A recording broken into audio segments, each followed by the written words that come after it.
नेताओं की बातों को लाखों करोड़ों लोग सुनते हैं और मानते भी हैं। इसीलिए उन्हें इस तरह के बयान नहीं देने चाहिए जिससे वैक्सीन को लेकर किसी भी तरह का भ्रम फैले। वैक्सीन पर पहले से ही धर्म के नाम पर भ्रम फैलाने वाले लोग लगे हुए हैं और अगर नेता भी ऐसा ही करने लगे तो फिर कैसे इस महामारी का अंत कर पाएंगे? जिसने ना धर्म देखा, न जाति देखी, ना गरीब देखा, ना अमीर देखा और जिसने सबको तबाह करने में कोई कसर नहीं छोड़ी। लेकिन अब दुनिया को एक उम्मीद दिखी है।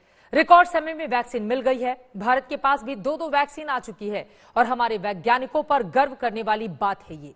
वैक्सीन की मंजूरी को लेकर कुछ सवाल जरूर उठ रहे हैं, जैसे भारत बायोटेक की वैक्सीन को मंजूरी देने में क्या जल्दबाजी की गई? ऐसे ही कई सवालों का जवाब आज उस टीम ने दिए जो भारत में आप तक जल्द से जल्द वैक्सीन पहुंचाने के मिशन में लगी हुई है।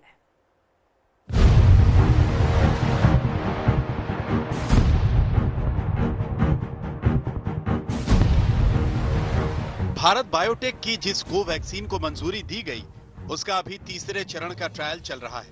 फाइनल डेटा भी सबके सामने नहीं है कि वो कितनी इफेक्टिव है, उसकी एफिकेसी क्या है, फिर भी क्लियरेंस क्यों दी गई। मिशन वैक्सीन की टीम ने एक एक सवाल का जवाब दिया। पहली बात यह कि वैक्सीन का सेफ्टी डेटा उपलब्ध है, मिनिमम साइड इफेक्ट्स हैं। दूसरी बात यह कि पहले और दूसरे चरण के डेटा से यह साफ है कि वैक्सीन कारगर है। तीसरी बात यह कि वैक्सीन नए कोरोना पर भी ज्यादा कारगर साबित हो सकती है।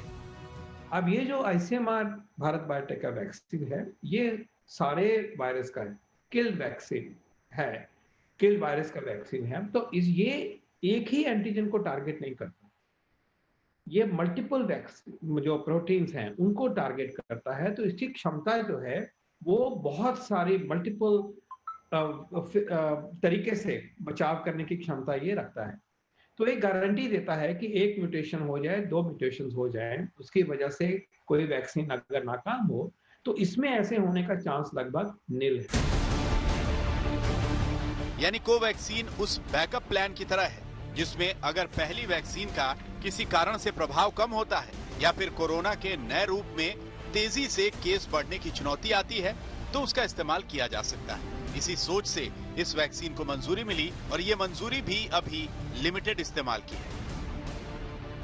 ये क्लिनिकल ट्रायल के मोड की तरह से होगा, विच मीन्स कि जो पैरामीटर हम क्लिनिकल ट्रायल में फॉलो करते हैं, इनको वैक्सीन दिया जाएगा, उनके ऊपर उस तरह की नजर रखी जाएगी, उनके ऊपर उस तरह के अगर ब्लड टेस्ट होने हैं, इम्यूनोजेनिसिटी देखनी है, वो सारा सब कुछ देखा जाएगा।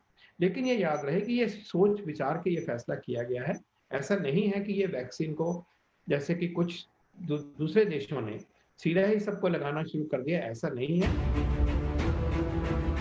वैक्सीन को मंजूरी मिलने के बाद अब सबका सवाल यही है कि टीकाकरण कब से शुरू हो जाएगा, क्योंकि वैक्सीनेशन के लिए ड्राई रन पहले ही हो चुके हैं। वैक्सीन के अप्रूवल का ही सबको इंतजार है। अब जब दो वैक्सीन को अप्रूवल मिल गया तो क्या जल्द ही पहली वैक्सीन लगने वाली तारीख और दिन का पता चल जाएगा? दिन की अनाउंसमेंट भी हो जाएगी, जल्द ही लगनी चाहिए। 7-8-10 दिन के अंदर बिल्कुल संभव है, ये फैसला माननीय प्रधानमंत्री लेंगे। लेकिन और जल्दी ही होना चाहिए क्योंकि तभी तो ये सारा एफर्ट हो रहा है। लेकिन प्रक्रिया अगली अब ये होगी कि सरकार इन वैक्सीन्स को प्रोक्योर करेगी और उसके साथ साथ बहुत जल्दी से इन वैक्सीन्स को जो हमारे मेन कोल्ड चेन के पॉइंट्स हैं, लगभग 35 के करीब हैं, वहां पे जल्द से जल्द इनके स्टॉक्स को मोबिलाइज किया जाएगा। वहां तक की कोल्ड चेन हमारी बिल्कुल सशक्त है, पूरी एक्टिव है। करीब 35 कोल्ड चेन पॉइंट्स और स्टोरेज हब तैयार हैं, जहां पर वैक्सीन को स्टोर किया जाएगा और फिर वहां से आगे राज्यों में वैक्सीनेशन के लिए डिस्ट्रीब्यूट किया जाएगा। लेकिन सवाल ये भी है कि सरकार वैक्सीन की कितनी डोज अभी खरीद रही है और आगे वो कितनी डोज खरीदेगी। There have been multiple meetings over the past few months in which finance ministry officials were also present, and they have set aside very significant resources to be able to purchase outright. In addition, later on going ahead, there will be multiple instruments available to ensure vaccine supplies to all those who need it are not wanting. Bharat के लिए सबसे अच्छी बात यह है कि vaccine यहीं पर बन रही है और ये वैक्सीन लागत में बहुत कम है, जिससे ज्यादा से ज्यादा डोज खरीदी जा सकती है। सरकार ने पहले ही वैक्सीन की करीब 2 करोड़ डोज का ऑर्डर दे दिया है। पहले चरण में 30 करोड़ लोगों को टीके लगेंगे। सवाल यह है कि कितनी आबादी को वैक्सीनेशन की जरूरत होगी। There are multiple parameters involved. First, properties of the vaccine. How effective is the vaccine in the field? So that's a certain number which should be judged as vaccines are rolled out. पहले चरण में 1 crore health workers, 2 crore frontline workers और 50 साल से ज्यादा की उम्र के करीब 27 करोड़ लोगों को प्राथमिकता के आधार पर टीके लगेंगे। कई लोगों के मन में एक सवाल ये भी है कि क्या उन लोगों के लिए भी जल्द ही वैक्सीन उपलब्ध हो सकती है जो पहले चरण के टीके के लिए निर्धारित आबादी में नहीं आते। We have been extraordinarily patient over the year, and indeed, if you look back, a year is a very short period for vaccine development.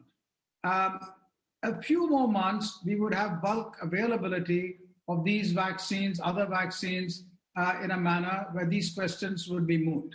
So I would counsel a little patience.